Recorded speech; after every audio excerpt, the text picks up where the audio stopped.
Anda menyaksikan wawancara eksklusif bersama Prabowo Subianto dalam Rosi, didukung oleh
Prabowo Subianto Joyo Hadikusumo atau lebih dikenal sebagai Prabowo Subianto adalah seorang politisi yang kini semakin diperhitungkan setiap gerak-gerik dan juga pernyataannya.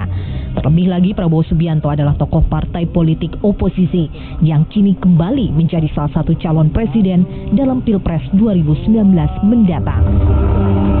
Prabowo adalah salah satu putra dari ekonom kawakan sekaligus Menteri Perindustrian dan Perdagangan tahun 1968 sampai 1973 Sumitro Joyo Hadikusumo.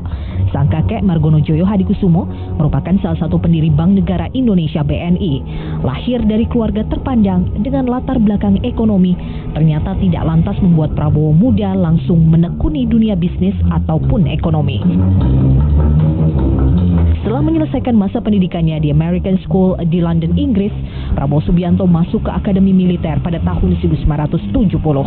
Karir Prabowo Subianto di dunia militer bisa terbilang cemerlang. Setelah lulus di tahun 1974, Prabowo langsung menjabat Komandan Peleton Para Komando Grup 1 Kopasanda. Setelah itu karir Prabowo seakan semakin melejit. Tidak tanggung-tanggung, Prabowo masuk Satuan Elit Baret Merah Komando Pasukan Khusus atau Kopassus. Di tahun-tahun awal tugasnya, Prabowo sempat dikirim ke Timor Timur. Pulang dari Timor Timur, ketika masih berpangkat kapten, Prabowo dikirim ke Jerman untuk belajar kontraterorisme. Prabowo pun menjadi wakil komandan Detasemen 81 Penanggulangan Teror atau Gultor 81 hingga tahun 1985. Prabowo juga pernah menjadi Komandan Grup 3 Kopassus di Cijantung hingga tahun 1994.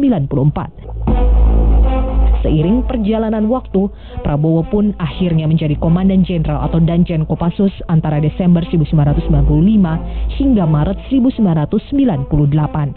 Aksi terkenal Prabowo di posisi itu adalah pembebasan Tim Lawrence yang disandra oleh Organisasi Papua Merdeka atau OPM pada tahun 1996 di Mapenduma, Papua. Aksi ini juga dikenal dengan sebutan Operasi Mapenduma. Dalam perjalanan militernya, karir pria yang lahir 66 tahun silam ini terlibat cukup banyak operasi kemiliteran. Saat terlibat dalam operasi di Timor Timur pada akhir tahun 1992, Prabowo berhasil menangkap Sanana Gusmao yang saat itu masih menjabat sebagai gerilyawan Timor Timur Merdeka.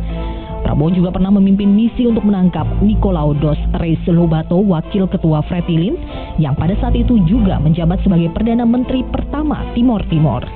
Selain itu, Prabowo juga merupakan orang yang memprakarsai pengibaran bendera merah putih di puncak tertinggi dunia di Gunung Everest pada tahun 1997. Karir militer Prabowo berakhir pada tanggal 22 Mei 1998. Saat itu ia diberhentikan dari jabatannya sebagai Pangkostrat oleh Presiden Habibie karena dianggap menggerakkan pasukan Kostrad dari berbagai daerah menuju Jakarta di luar komando resmi Panglima ABRI saat itu, yakni Wiranto. Selanjutnya, Prabowo menjalani sidang Dewan Kehormatan Perwira. Prabowo disinyalir terlibat dalam penculikan aktivis saat masih menjabat sebagai Danjen Kopassus. Prabowo dan karir militernya yang gemilang pun akhirnya seolah menghilang. Setelah diberhentikan dari TNI, Prabowo sempat mengasingkan diri di Yordania selama lebih dari setahun. Bahkan kala itu, Prabowo sempat ditawari menjadi warga negara kehormatan Yordania. Akhirnya Prabowo kembali ke Indonesia dan memulai karir bisnisnya bersama adiknya Hasim Joyo Hadikusumo. Mantan menantu keluarga cendana itu pun mulai dikenal sebagai pebisnis. Namun tidak lama berselang, dunia politik seakan menarik perhatian mantan Danjen Kopassus itu. Prabowo memulai karir politiknya dengan mengikuti konvensi calon presiden pada tahun 2004 dari Partai Golkar. Namun dirinya kalah oleh Wiranto. Saya telah mengabdikan diri saya 28 tahun. Pada tahun 2008, Prabowo bersama mantan aktivis mahasiswa Fadlizon serta sederet nama lainnya mendirikan sebuah partai, yaitu Partai Gerakan Indonesia Raya atau Partai Gerindra. Dan kini Prabowo Subianto menjadi Ketua Umum Partai Gerindra.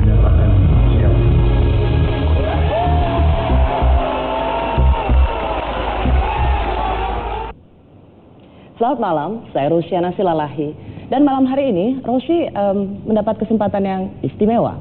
Karena saya akan mewawancarai orang tokoh.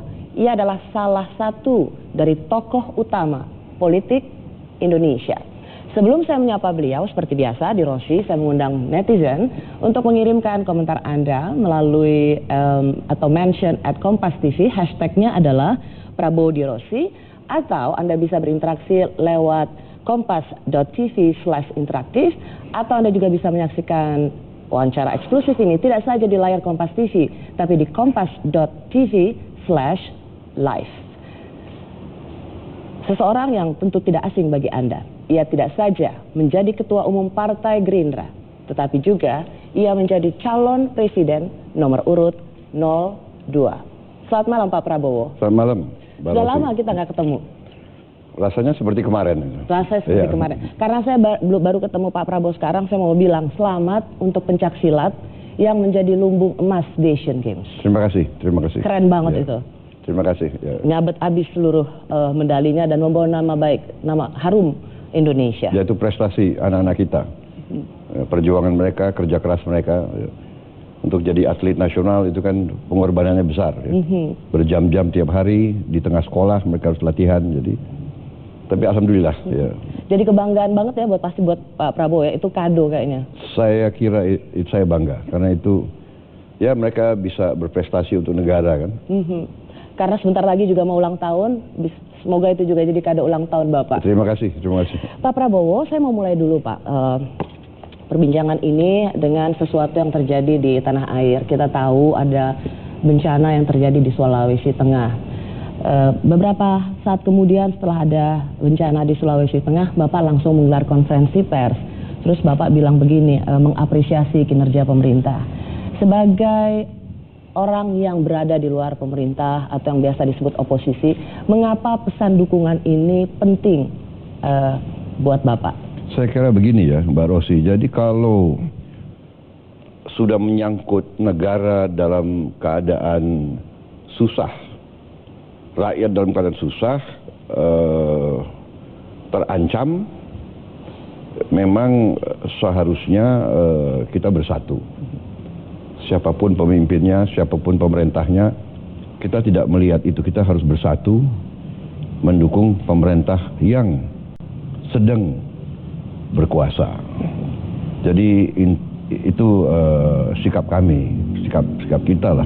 Bersama atau tidak bersama pemerintah? Oh iya, dalam arti kita kan semua warga negara Indonesia ya. Jadi umpamanya ada bencana alam atau ada keadaan yang istilahnya membuat rakyat menderita, menyusahkan, mengancam keselamatan bangsa dan rakyat, ya kita harus bersatu. Juga dalam suatu upaya di mana kita harus membela kehormatan bangsa seperti di ajang olahraga, ya itu juga kita harus bersatu. Jadi dalam Asian Games umpamanya ya kita bekerja keras untuk bangsa, bukan untuk pemerintah. Pak Prabowo, ada lagi pesan dukungan Bapak terkait dengan bencana Sulawesi Tengah. Waktu itu Bapak juga memberikan pesan, memberikan bantuan. Tapi untuk mengingatkan, kita dengarkan lagi seperti apa pernyataan Bapak Prabowo Subianto. tentunya kami tidak ingin mengganggu pelaksanaan bantuan-bantuan tersebut.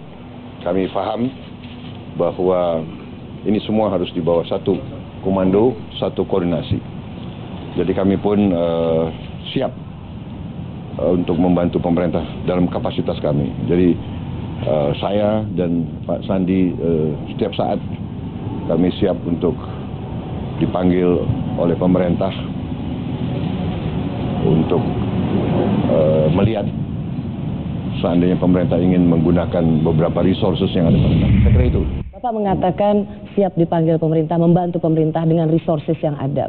Menurut Bapak, resources apa yang bisa Bapak tawarkan?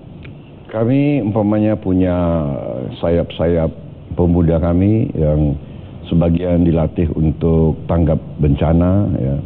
Kami juga punya sayap kesehatan. Jadi ini sedang kami persiapkan. Kami sedang menyusun suatu satgas.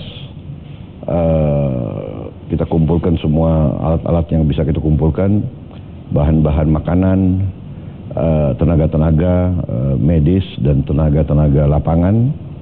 Dalam waktu dekat kami akan kirim ke daerah situ, tetapi kami akan lihat di mana yang kami bisa bantu. Kami tidak mau membuat repot koordinasi. Hal-hal semacam ini masalah koordinasi yang sangat penting, ya.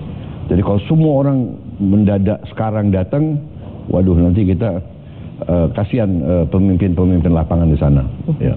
Jadi ini proses ini rehabilitasinya tidak akan cepat. Jadi kami kira kami akan persiapkan dengan matang dan kami akan kirim satuan tugas itu dalam waktu dekat. Pak Prabowo tapi juga mengatakan begini Pak, bahwa untuk sementara Bapak melihat tidak akan ke Palu karena khawatir dipolitisasi, benar? Memang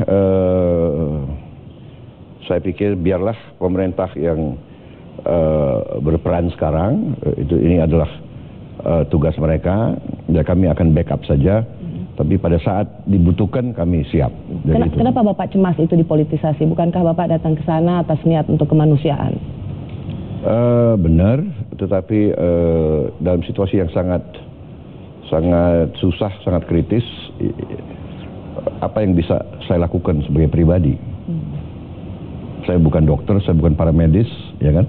Lebih baik saya kumpulkan bahan, makanan, tenda, selimut, sarung, kain, kanvas atau plastik, dan obat-obatan saya atur dan saya kirim tenaga lapangan, para medis lakukan. Kalau di situ nanti foto-foto Prabowo prihatin, ya kan, itu namanya, kalau saya lihat itu jadi wisata bencana, dan itu jadi ya itu trik-trik politisi, ya. Saya nggak mau seperti Bapak itu. Biarlah. Lebih baik di sini karena dan mereka sedang susah, konkret. mereka rakyat, ya kan. Jangan dipakai foto ops gitu loh. Iya kan?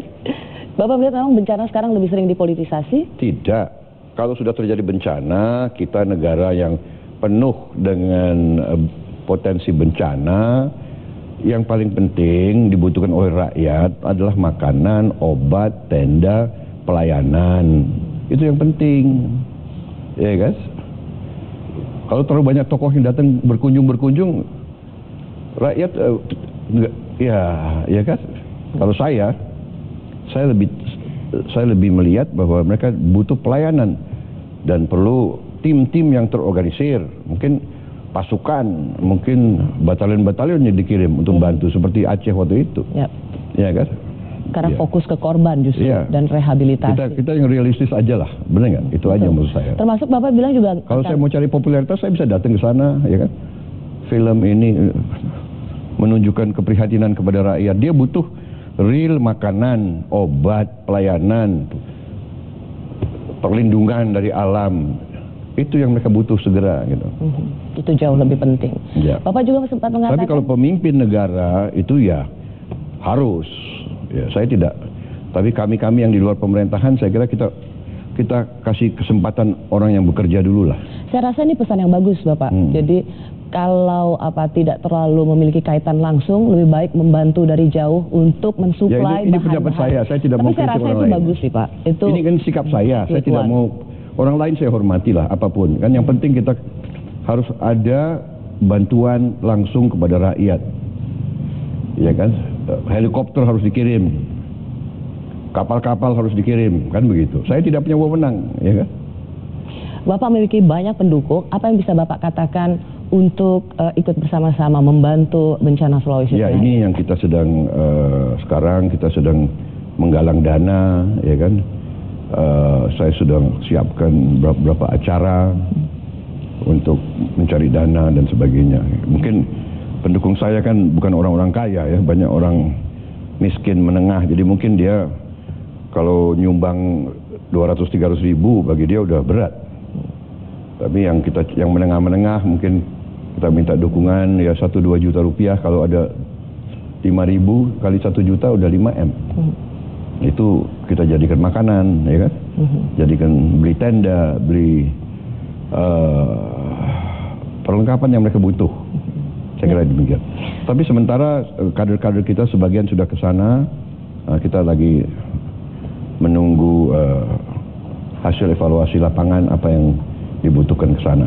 Baik, Pak Prabowo, di tengah juga situasi kemarin yang cukup atau situasi kabar tentang bencana di Sulawesi Tengah, Bapak juga mendapat kabar soal Ibu Ratna Sarumpayat yang dianiaya dan kemudian ternyata itu tidak benar.